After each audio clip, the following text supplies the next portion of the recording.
एक बड़ी खबर आ रही है। राहुल गांधी लोकसभा में नेता विपक्ष बनने के बाद आज पहली बार अपने संसदीय क्षेत्र रायबरेली पहुंचे। लखनऊ से रायबरेली हाईवे से गुजरते वक्त राहुल गांधी चुरवा हनुमान मंदिर में पहुंचे। यहां राहुल ने माथा टेका। यह वही मंदिर है जहां इंदिरा गांधी से लेकर सोनिया गांधी और प्रियंका गांधी रायबरेली आने के दौरान जरूर रुकते हैं। तो उसी परंपरा को बनाए रखते हुए राहुल गांधी जब चुनाव जीतने के बाद रायबरेली के सांसद चुने जाने के बाद, रायबरेली से संसद पहुंचने के बाद जब वो जा रहे थे तो उन्होंने माथा टेका। उसकी तस्वीर भी हम आपको वहीं से दिखा रहे हैं। तो ये दो तस्वीरें आप देख लीजिए। राहुल गांधी जब रायबरेली का दौरा करने जा रहे हैं, ये असल में राहुल गांधी का जो है दूसरा दौरा है, लेकिन नेता विपक्ष बनने के बाद ये पहला दौरा है।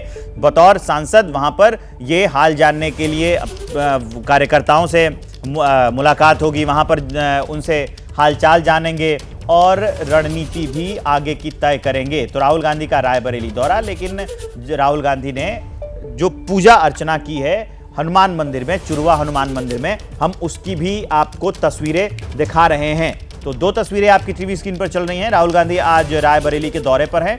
यहां पर वो कार्यकर्ताओं से मुलाकात करेंगे। उसके साथ साथ जब वो जा रहे थे तो उन्होंने पूजा अर्चना भी की है, उसकी तस्वीर हम आपको दिखा रहे हैं। और हम आपको सीधे रायबरेली लिए चलते हैं। वहां पर वीरेश पांडे मेरे सहयोगी लाइव जुड़ रहे हैं मेरे साथ। राहुल गांधी के आज के कौन कौन से कार्यक्रम रहने वाले हैं वीरेश, पहले ये बताइए, फिर आगे की चर्चा करेंगे।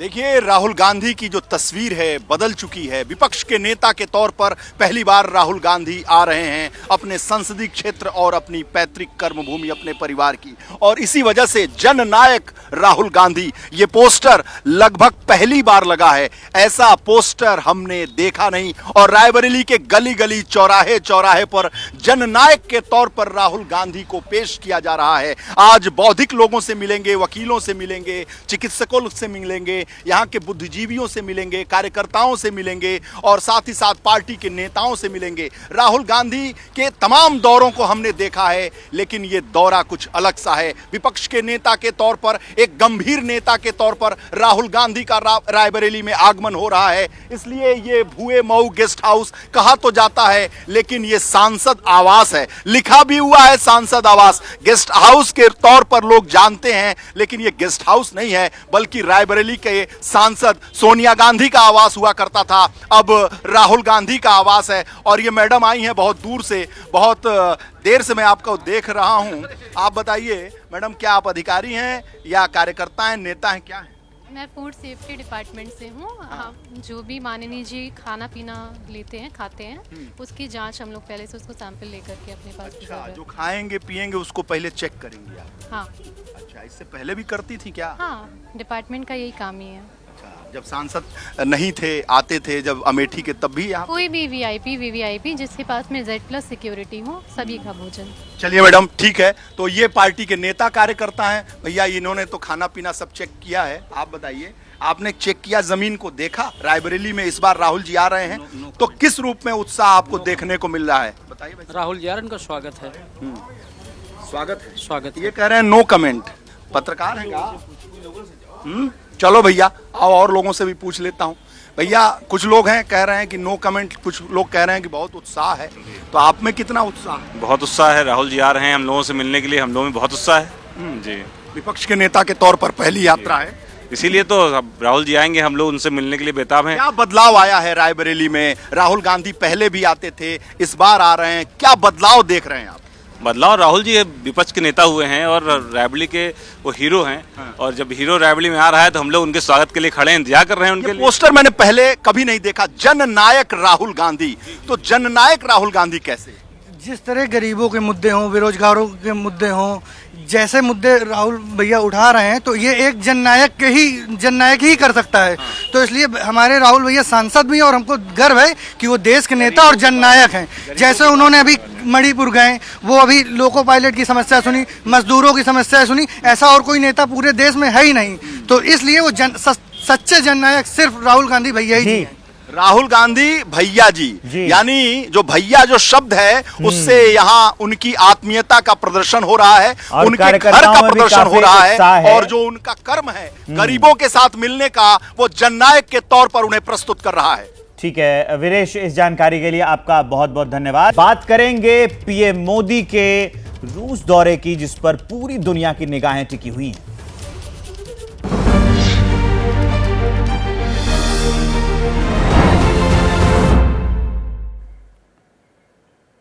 मॉस्को में मोदी, जी हां, इस वक्त रूस में जय हिंद की गूंज सुनाई दे रही है। आज पीएम मोदी के रूस दौरे का दूसरा दिन है। आज मॉस्को में मोदी का मेगा शो होने वाला है। थोड़ी देर में भारतीय समुदाय को संबोधित करेंगे पीएम मोदी। पुतिन के साथ एटम सेंटर का दौरा करेंगे। शिखर सम्मेलन में कई समझौते भी होने वाले हैं। तो ये बड़ी अपडेट हम आपको दे रहे हैं। कुछ देर में पीएम मोदी जो है वो संबोधित भी करेंगे और आज दूसरा दिन है। पुतिन के साथ एटम सेंटर का भी दौरा करेंगे। शिखर सम्मेलन में कई समझौतों को लेकर जो है वो आज कई समझौते भी होने वाले हैं। इससे पहले प्रधानमंत्री नरेंद्र मोदी और रूस के राष्ट्रपति जो पुतिन की मुलाकात हुई, वो उसकी तस्वीर हम आपको दिखा रहे हैं। दोनों के बीच में एक अलग सी केमिस्ट्री देखने को मिल रही है। जैसे भारत और रूस के बीच जो संबंध रहे हैं, जो पुराने संबंध रहे हैं, और कैसे रूस और भारत एक दूसरे की दोस्ती निभाते आए हैं, ये उसकी वानगी है कि पीएम मोदी और रूस के राष्ट्रपति जो पुतिन हैं, उनकी जो है दोस्ती अब पूरी दुनिया इस वक्त देख रही है। कुछ ही देर में एक मेगा शो होगा। उसके पहले जब प्रधानमंत्री नरेंद्र मोदी रूस पहुंचे थे तो उनका भव्य स्वागत किया गया था। वहां पर जो दूसरी तस्वीर हम आपको दिखा रहे हैं, जब पीएम मोदी का स्वागत किया जा रहा था, उनके स्वागत में जो तैयारियां की गई थी, उस वक्त की तस्वीर भी हम आपको दिखा रहे हैं। तो न्यूज़ रूम से मोदी जो है वो संबोधित करने वाले हैं। इसके अलावा ये दौरा काफी अहम है, पूरी दुनिया की निगाहें हैं। आशीष से जानते हैं। आशीष,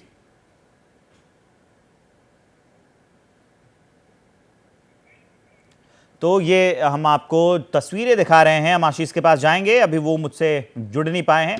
फिलहाल ये तस्वीरें राष्ट्रपति पुतिन और पीएम मोदी के मुलाकात की, ये रूस और भारत की जो दोस्ती है उसकी वानगी है। जोरदार स्वागत किया गया जब पीएम मोदी राजधानी मॉस्को पहुंचे थे। एयरपोर्ट जब वो पहुंचे तो गार्ड ऑफ ऑनर उन्हें दिया गया था, और वो इससे पता चलता है कि किस गर्मजोशी के साथ पीएम मोदी का स्वागत रूस में किया गया है। और ये वो मुलाकात है जिस पर दुनिया के कई देशों की जो निगाहें हैं वो टिकी हुई हैं। इसके बाद ये 2 दिन का दौरा है, इसके बाद पीएम ऑस्ट्रिया चले जाएंगे। लेकिन अभी जो रूस में ये तस्वीरें आई हैं, ये काफ़ी अहम हैं। ये विश्व राजनीति में अहम संदेश देने के लिए ये जो हैं काफ़ी हैं। इसके पहले जब वो पीएम और पुतिन ने जब दोनों ने आपस में मुलाकात की थी, उन्होंने साथ में डिनर भी किया था। कई अनौपचारिक बातें जो हुई, अनऑफिशियल बातें वो डिनर टेबल पे हुई। इसके अलावा जो भारतीय सैनिक हैं वो जो रूस की ओर से लड़ रहे हैं वो अपने स्वदेश लौट आएंगे। तो ये पीएम का प्रभाव, पीएम जब रशिया में है वो उसकी तस्वीर भी हम आपको दिखा रहे हैं। पीएम जब वहाँ पहुँचे मॉस्को तो भारतीय समुदाय के लोगों से, कुछ लोगों से मुलाकात की। वहाँ बच्चे आए थे, उन्होंने हाथ में वो तिरंगा लिया था। रशियन आर्टिस्ट जो थे उन्होंने हिंदी गाने पर डांस किया। तो इससे पता चलता है कि कितना जो कल्चर है वो कितना ये प्रभावित है, और भारत और रूस की जो दोस्ती है वो कितनी अहम है। इसमें आज जो शिखर सम्मेलन है, इसमें कई जो फैसले हैं, कई समझौते होने हैं, और ये समझौते भी वर्ल्ड ऑर्डर को तय करने के लिए, विश्व राजनीति को तय करने के लिए काफ़ी अहम हो जाते हैं। तो पीएम मोदी अभी रूस के दौरे पर हैं, और ये दौरा कितना अहम है वो कई समझौते इसमें होने हैं। फिलहाल जो एक बड़ी उपलब्धि हमारे लिए कही जा सकती है कि जितने रूस में भारतीय सैनिक हैं जो ये युद्ध लड़ रहे हैं, अब वो स्वदेश लौट आ पाएंगे। ये पीएम मोदी का ही जादू है, पीएम मोदी का ही असर है। ये दौरा कितना अहम है और अभी तक भारत के लिहाज से क्या क्या मिला, आशीष से जानते हैं। आशीष, देखिए विवेक, आज दूसरा दिन है प्रधानमंत्री नरेंद्र मोदी के रूस दौरे का, और जब एक लंबे अंतराल के बाद विश्व के सबसे बड़े डेमोक्रेसी के लीडर एक ऐसे लीडर से मिलते हैं जिस पर बहुत ज्यादा पूरे विश्व की नजर होती है, तो जाहिर सी बात है कि न केवल भारत, न केवल रूस, न केवल चीन, बल्कि पश्चिम की भी निगाहें होगी। जो सबसे महत्वपूर्ण बात है वो ये कि किस तरह से आज का जो आधा दिन है वो एकदम फुल्ली पैक्ड है। अब से कुछ मिनटों बाद प्रधानमंत्री मोदी जो इंडियन डायस्पोरा है, कम्युनिटी इवेंट जिसे कहते हैं, उसे एड्रेस करेंगे। लगभग 40 से 50 मिनट का एक ये इवेंट है जो कि एक हाईलाइट होता है प्रधानमंत्री मोदी के किसी भी विदेश दौरे का, जहां पर वो इंडियन डायस्पोरा से इंटरेक्ट करते हैं। प्रधानमंत्री मोदी को जो एक बड़ा सम्मान है, सेंट एंड्रूज सम्मान, वो भी दिया जाएगा। हालांकि इसके बारे में अनाउंसमेंट क्रेमलिन द्वारा 4-5 साल पहले 2019 में ही कर दिया गया था, लेकिन क्योंकि पिछले 5 सालों में प्रधानमंत्री मोदी रूस जा नहीं पाए, इसी वजह से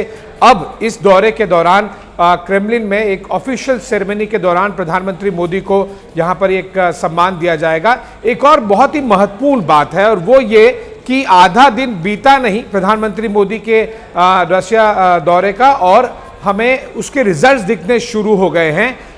एक प्रमुख मुद्दों में से एक कि कुछ भारतीयों को बहला फुसलाकर ल्यूक्रेटिव जॉब्स जिसे कहते हैं उसका झांसा देकर रशियन आर्मी के सपोर्ट सिस्टम में वहां फ्रंट लाइन पर यूक्रेन के सामने इस्तेमाल किया जा रहा था। कई वीडियोस भी वहां से भेजे गए थे, और दर्शकों को हम ये अपडेट दे दें कि कल रात को ही जब प्रधानमंत्री मोदी, जो तस्वीर हम दिखा रहे थे कि प्रधानमंत्री मोदी जब राष्ट्रपति पुतिन से मिले, उन्होंने इस मुद्दे को उठाया और ऑन द स्पॉट रूस के राष्ट्रपति व्लादिमीर पुतिन मान गए कि जितने भी भारतीय हैं अगर वो अपने इच्छा के विरोध में यहाँ पर रशियन आर्मी में काम कर रहे हैं तो न केवल उन्हें तुरंत रिलीज किया जाएगा, बल्कि भारत पहुंचाने में उन सभी नागरिकों की मदद भी की जाएगी रूस सरकार द्वारा। तो ये एक जो डिलीवरेबल जिसे कहते हैं, सक्सेस रेट के जिसे कहते हैं, वो दौरा आधा पूरा हुआ है और रिजल्ट्स उसके पॉजिटिव भारत के हित में दिखने भी शुरू हो गए।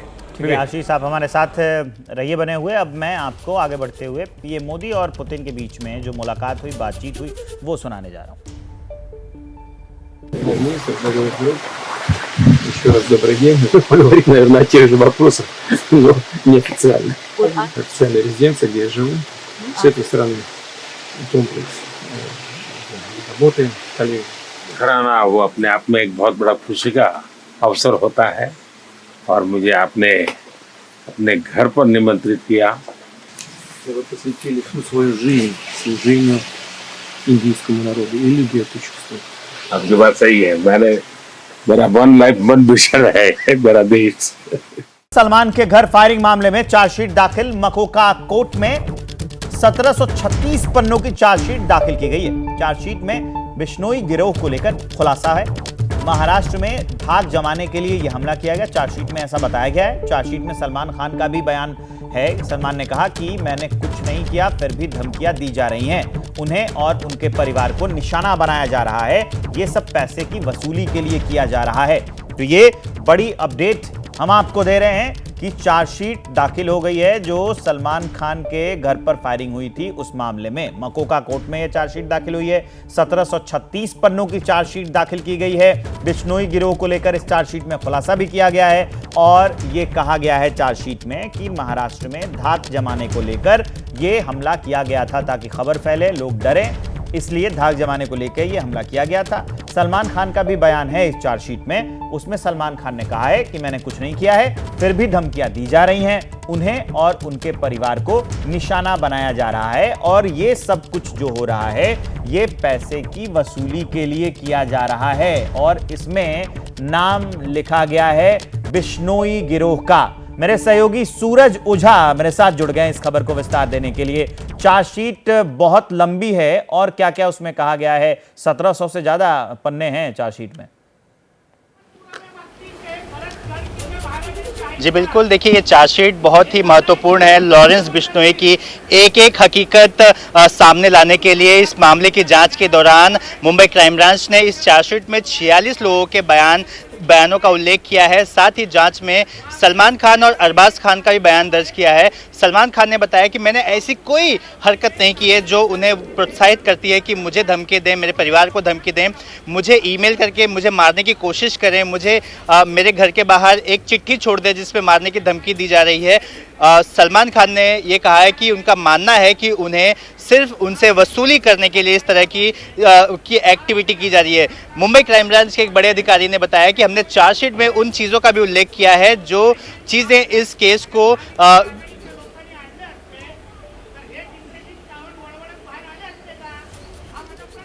आप अपनी बात पूरी कर लीजिए सूरज, चार्जशीट में और क्या क्या कहा गया है? जी बिल्कुल, देखिए चार्जशीट में इस बात का भी उल्लेख किया है कि इंडिया के नॉर्थ, उत्तर और पश्चिम के कुछ राज्य हैं जहां पर लॉरेंस बिश्नोई की गैंग लोगों से उगाही करती है और सलमान खान पर फायरिंग कर उसकी ये कोशिश थी कि मुंबई और बॉलीवुड जगत में अपनी पैठ जमाए ताकि और बड़े लोगों से हफ्ता वसूली की जा सके, उगाही की जा सके। तो लॉरेंस बिश्नोई गैंग की ये बड़ी प्लानिंग थी कि कैसे बहुत बड़ा पैसा अपने पास लाया जाए और उसके लिए ये उनका एक कदम था। जी, तो ये काफ़ी अहम जानकारी आप दे रहे हैं, लेकिन इसके अलावा इसमें जो गिरफ्तारियां की गई या फिर जो बातचीत की गई उस बारे में क्या अपडेट है? जी बिल्कुल, देखिए मुंबई क्राइम ब्रांच को एक बहुत बड़ा सबूत ये मिला है। इस मामले में गिरफ्तार अनुज थापर नाम का जो आरोपी है वो जब यहाँ से फरार हुआ था और मतलब वारदात को अंजाम देने के बाद तो लगातार वो अनमोल बिश्नोई के कांटेक्ट में था। फायरिंग की वारदात को अंजाम देने से पहले भी वो लगातार अनमोल बिश्नोई के कांटेक्ट में था और इसकी एक रिकॉर्डिंग उसको गिरफ्तार करने के बाद उनके मोबाइल से मिली थी। और ये जो रिकॉर्डिंग है ये अनमोल बिश्नोई का एक ऑडियो सैंपल पंजाब पुलिस के पास भी मौजूद था, ये और एनआईए के पास भी मौजूद था। तो केंद्रीय एजेंसियों से उसका सैंपल मंगाया गया और इस सैंपल से वो मैच हो गया। यानी कि अब मुंबई पुलिस के पास एक पुख्ता सबूत है बिश्नोई गैंग के खिलाफ जो इस तरह की वारदात को अंजाम देकर लोगों से वसूली करती है। आगे अब मुंबई पुलिस क्या करने वाली है? देखिए इस पूरे मामले में अब रही बात लॉरेंस बिश्नोई की, जो कि गुजरात के साबरमती जेल में बंद है, उसकी कस्टडी लेने की बहुत आवश्यकता है मुंबई पुलिस को और जिसकी कोशिश भी मुंबई पुलिस कर रही है। इसके अलावा अनमोल बिश्नोई को एक्स्ट्राडिशन भी करना है क्योंकि अनमोल बिश्नोई फिलहाल पुर्तगाल में है जहां से उसने बैठकर एक फेसबुक पोस्ट किया था। उस फेसबुक पोस्ट में उसने ये रिस्पॉन्सिबिलिटी ली थी कि सलमान खान के घर के बाहर उसने ही फायरिंग कराई थी और जांच में ये भी बात सामने आई है कि अनमोल बिश्नोई को वो पोस्ट करने के लिए लॉरेंस बिश्नोई ने कहा था। तो तमाम तरह की चीज़ें हैं जिनका उल्लेख इस पूरे चार्जशीट में किया गया है। ठीक है, इस अहम जानकारी के लिए आपका बहुत बहुत धन्यवाद। और एक बड़ी खबर जानिए, दिल्ली पुलिस की क्राइम ब्रांच ने डॉक्टर समेत 7 लोगों को ऑर्गन ट्रांसप्लांट रैकेट चलाने के आरोप में गिरफ्तार किया है। इस रैकेट के तार दिल्ली से बांग्लादेश तक जुड़े बताए जा रहे हैं। डोनर और रिसीवर दोनों बांग्लादेश के ही होते हैं। गिरफ्तार आरोपियों में 50 साल की एक नामी डॉक्टर भी है।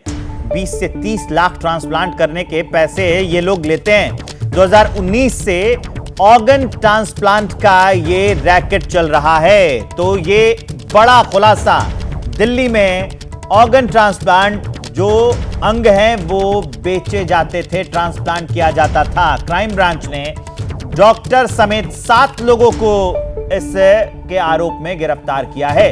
वरुण जैन मेरे सहयोगी जुड़ गए हैं। वरुण जैन, सबसे पहले तो ये समझाइए कि डोनर और रिसीवर दोनों बांग्लादेश के होते थे। इसका मतलब कि वो सिर्फ इंडिया इसलिए आते थे ताकि उनका ऑर्गन उनकी बॉडी से निकाला जाए और दूसरे को दिया जा सके, पहली बात ये। और ये कौन सी नामी डॉक्टर है जिसको गिरफ्तार किया गया है, उसके नाम के बारे में कुछ पता चला है क्या?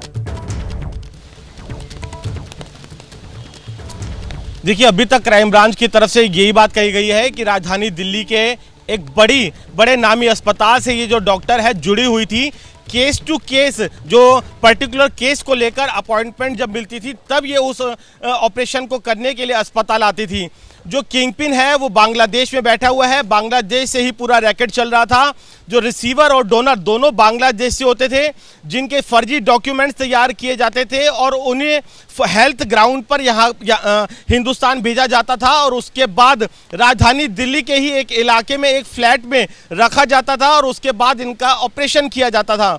जो डोनर है उसको 4 से 5 लाख रुपए दिए जाते थे तो वही जो रिसीवर है वो 20 से 25 लाख रुपए पेमेंट करता था। तो एक बड़ा किडनी रैकेट, ट्रांसप्लांट रैकेट ये चल रहा था, जिसको भंडाफोड़ करने में क्राइम ब्रांच को बड़ी सफलता मिली है। अब पता लगा रही है पुलिस की ऐसे कितने केसेस है, कितने मामले हैं जिनका इन्होंने जो ट्रांसप्लांटेशन है वो किया है, और किस तरीके से इनके जो तार है और दूसरे शहरों से जुड़े हुए हैं। जी लेकिन वरुण, ये लगातार ये जो खुलासा हुआ है 7 लोग और हैं, ये और 7 लोग कौन कौन से हैं?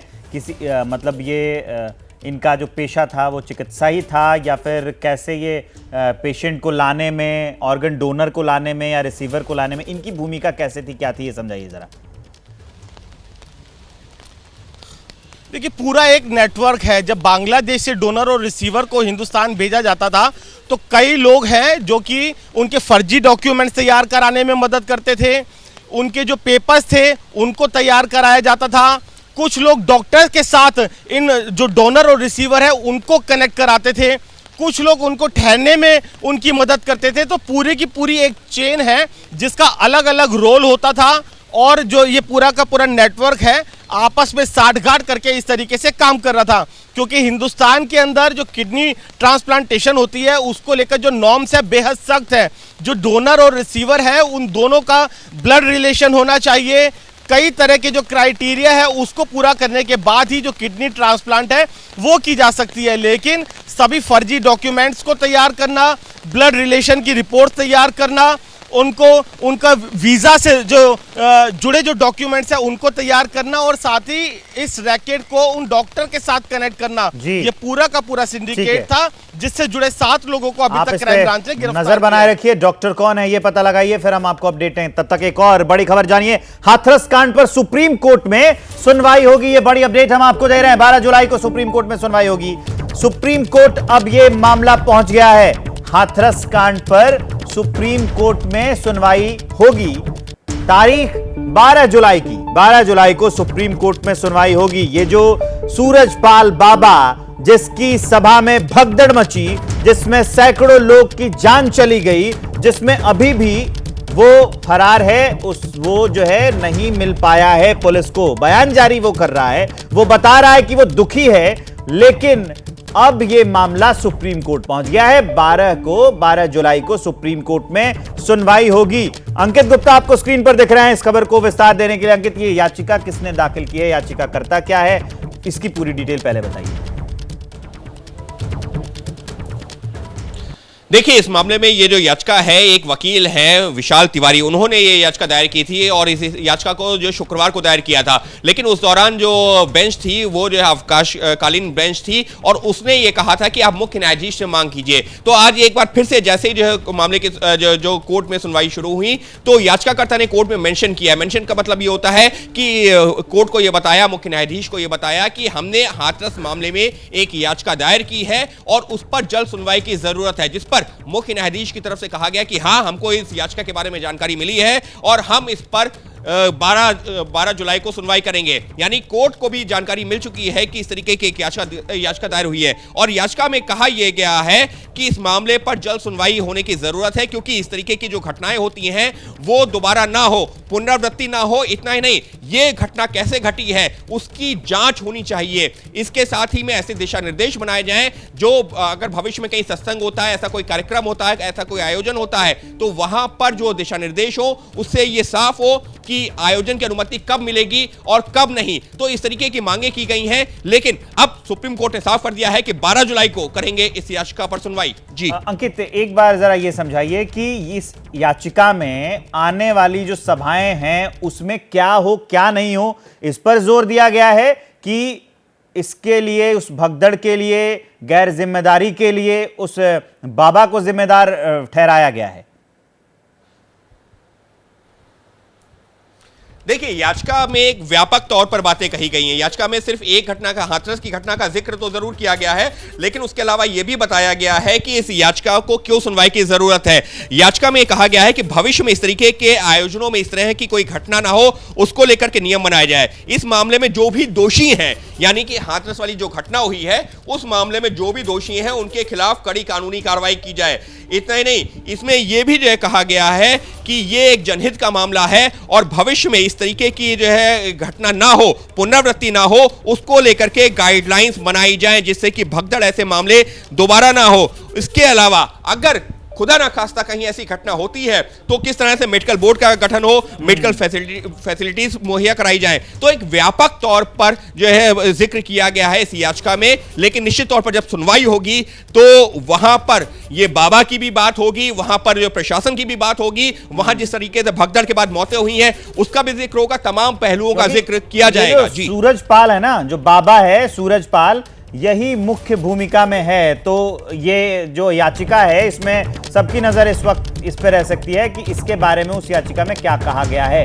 अब बड़ी अपडेट जान लीजिए। एसआईटी रिपोर्ट में बाबा को क्लीन चिट दी गई है। सूत्रों के हवाले से यह खबर हम आपको बता रहे हैं। एसआईटी रिपोर्ट जो सौंप रही है उसमें अफसरों पर सवाल किए गए हैं और बाबा को क्लीन चिट दी गई है। सूत्रों के हवाले से यह खबर हम आपको बता रहे हैं। अफसरों ने लापरवाही बरती, ये रिपोर्ट में लिखा गया है।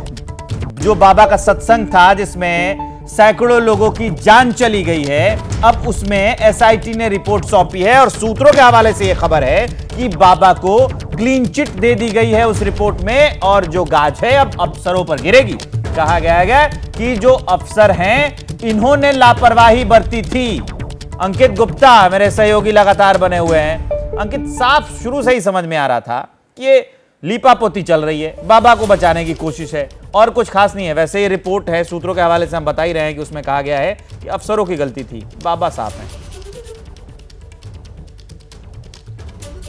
देखिए यहां पर बाबा कैसे बच रहे हैं। अगर कानूनी उसके पहलू की बात करें तो कहा यह गया है, जो जांच अधिकारी हैं या जो प्रशासन है उसकी तरफ से पहले दिन से क्या बयान आ गया, यह कह दिया गया कि देखिए बाबा तो सत्संग करने के बाद में वहां से चले गए और चले गए, उसके बाद में भगदड़ हुई, लिहाजा सीधे तौर पर उनका रोल नहीं है। लेकिन विवेक, अब हम उन तथ्यों को नहीं नकार सकते जहां पर एबीपी न्यूज के कैमरे पर ऐसे लोग आए हैं, जहां पर कई ऐसे सारे लोग आए हैं जिन्होंने कहा कि बाबा और उनके जो सेवकों की तरफ से कहा गया कि बाबा के जो चरण की धूल है वो ले लेना चाहिए। जब उस तरीके की जो बयान दिया गया, जब उस तरीके की बातें कही गई, उसी के बाद वो भगदड़ मची है। तो ऐसे में अब पुलिस और प्रशासन ने क्या इस एंगल को नकार दिया, ये अपने आप में सवाल उठता है। उसकी वजह यही है कि क्योंकि जो एफआईआर दर्ज हुई है उसमें आयोजकों को तो आरोपी बनाया गया है, जिनको गिरफ्तार किया जा रहा है, जो उसके सेवा दल के लोग हैं, जो उसकी सेवा में लोग लगे हुए थे, उनको गिरफ्तार किया जा रहा है, आरोपी बनाया जा रहा है। लेकिन बाबा की बात की जाए तो वो अब तक जो है आरोपी तक नहीं है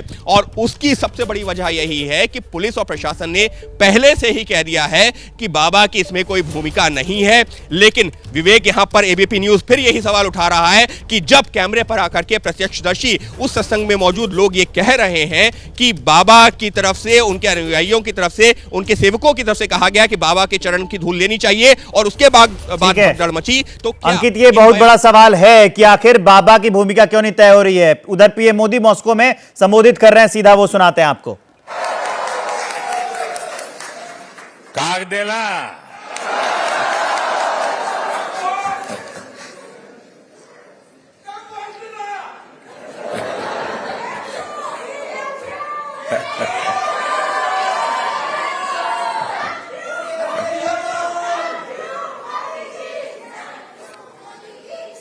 आपका ये प्रेम, आपका ये स्नेह, आपने यहां आने के लिए समय निकाला, मैं आपका बहुत बहुत आभारी हूं। मैं अकेला नहीं आया हूं,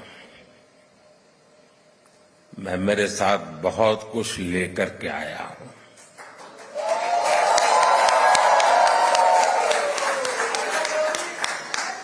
मैं अपने साथ हिंदुस्तान की मिट्टी की महक लेकर के आया हूं। मैं अपने साथ 140 करोड़ देशवासियों का प्यार लेकर के आया हूं।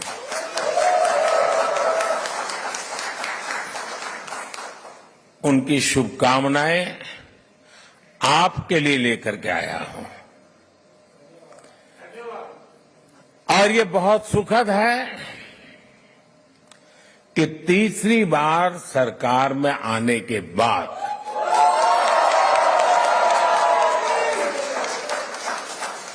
इंडियन डायस्पोरा से मेरा पहला संवाद यहां मॉस्को में आपके साथ हो रहा है।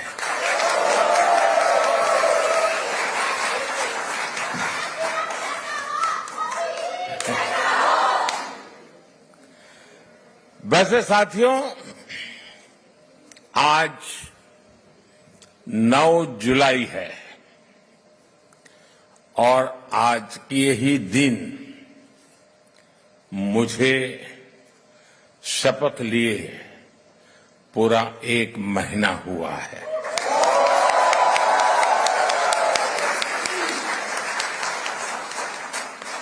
आज से ठीक 1 महीने पहले 9 जून को मैंने तीसरी बार भारत के पीएम पद की शपथ ली थी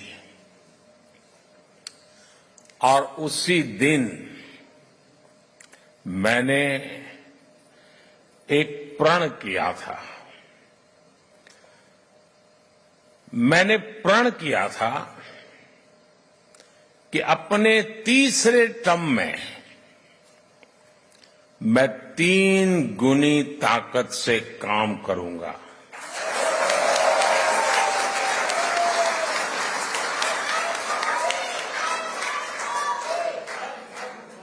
तीन गुनी रफ्तार से काम करूंगा और ये भी एक संयोग है कि सरकार के कई लक्ष्यों में भी 3 का अंक छाया हुआ है। सरकार का लक्ष्य है तीसरे टर्म में भारत को दुनिया की तीसरी सबसे बड़ी इकोनॉमी बनाना।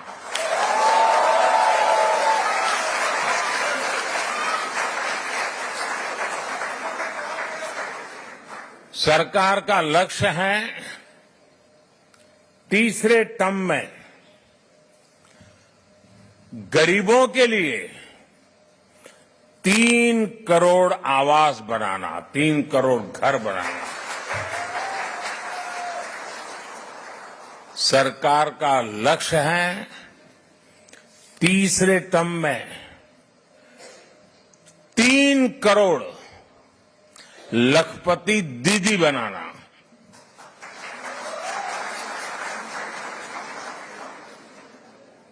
शायद आपके लिए ये शब्द भी नया होगा। भारत में जो विमेन सेल्फ हेल्प ग्रुप चल रहे हैं गांव में, हम उनको इतना एम्पावर करना चाहते हैं, उतना स्किल डेवलपमेंट करना चाहते हैं, इतना डाइवर्सिफिकेशन करना चाहते हैं कि हम चाहते हैं कि मेरे तीसरे टर्म में गांव की वो जो गरीब महिलाएं हैं उसमें 3 करोड़ महिलाएं लखपति दीदी बने, यानी उनकी सालाना इनकम 1 लाख रुपए से ज्यादा हो और हमेशा के लिए हो। बहुत बड़ा लक्ष्य है, लेकिन जब आप जैसे साथियों के आशीर्वाद होते हैं ना, तो बड़े से बड़े लक्ष्य बहुत आसानी से पूरे भी होते हैं।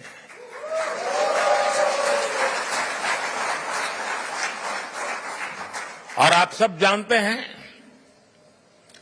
आज का भारत जो लक्ष्य ठान लेता है वो पूरा करके ही रहता है।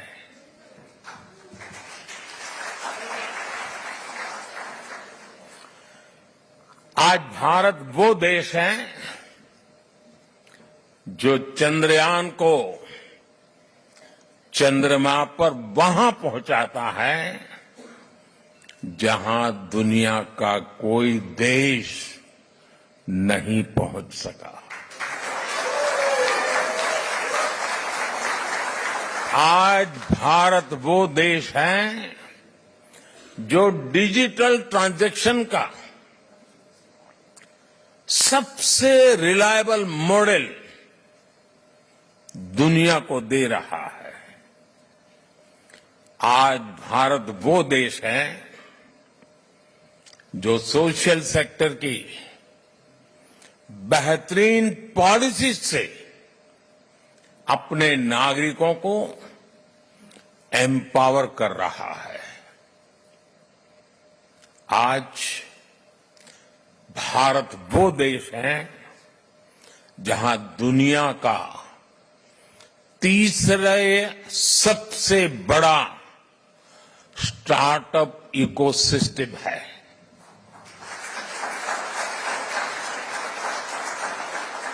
मैं जब 2014 में पहली बार आप लोगों ने मुझे देश की सेवा करने का मौका दिया, तब कुछ सैकड़ों में स्टार्टअप हुआ करते थे। आज लाखों में है।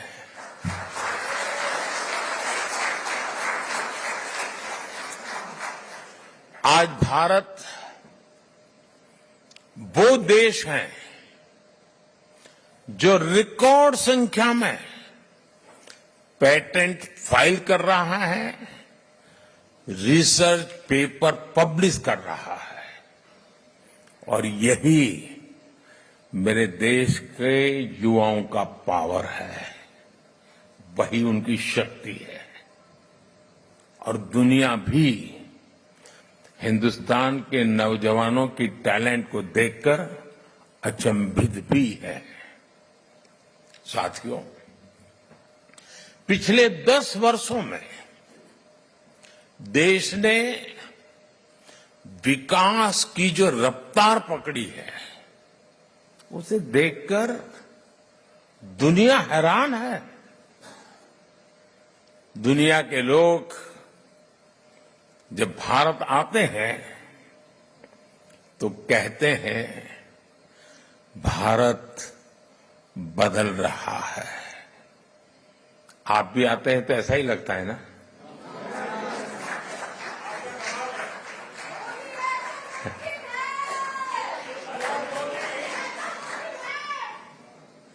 वो ऐसा क्या देख रहे हैं? वो देख रहे हैं कि भारत का कायाकल्प, भारत का नवनिर्माण वो साफ साफ देख पा रहे हैं। जब भारत G20 जैसे सफल आयोजन करता है, तब दुनिया एक स्वर से बोल उठती है, अरे भारत तो बदल रहा है। जब भारत सिर्फ 10 वर्षों में अपने एयरपोर्ट्स की संख्या को बढ़ाकर 2 गुना कर देता है, तो दुनिया कहती है वाकई भारत बदल रहा है। जब भारत सिर्फ 10 साल में 40,000 किलोमीटर से ज्यादा, यह आंकड़ा याद रखना, 40,000 किलोमीटर से ज्यादा रेल लाइन का इलेक्ट्रिफिकेशन कर देता है,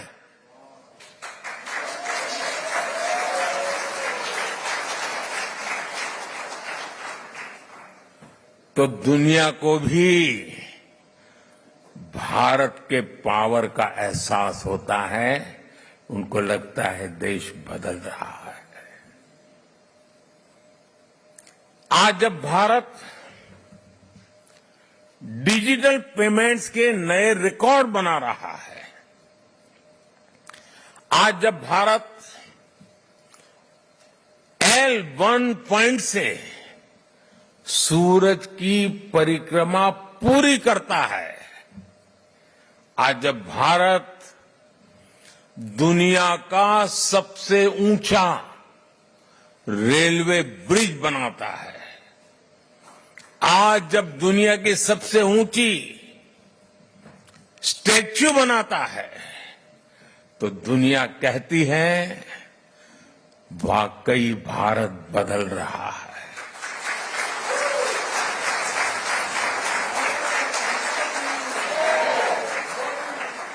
और भारत कैसे बदल रहा है?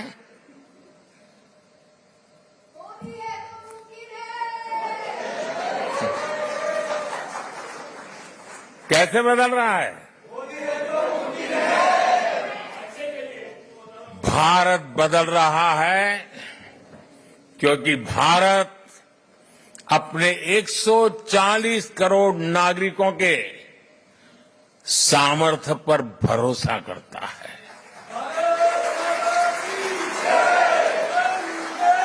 विश्व भर में फैले हुए भारतीयों का सामर्थ्य पर भरोसा करता है, गर्व करता है। भारत बदल रहा है क्योंकि 140 करोड़ भारतीय अब भारत को विकसित देश बनाने का सपना संकल्प लेकर के पूरा करना चाहते हैं। इसके लिए आप मेहनत करते हो। हिंदुस्तान पूरा मेहनत कर रहा है, हर किसान कर रहा है, हर नौजवान कर रहा है, हर गरीब कर रहा है।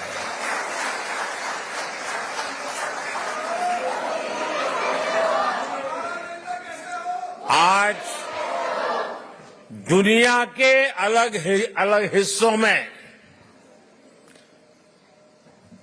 जो मेरे भारतीय भाई बहन रहते हैं, आप सभी भारतीय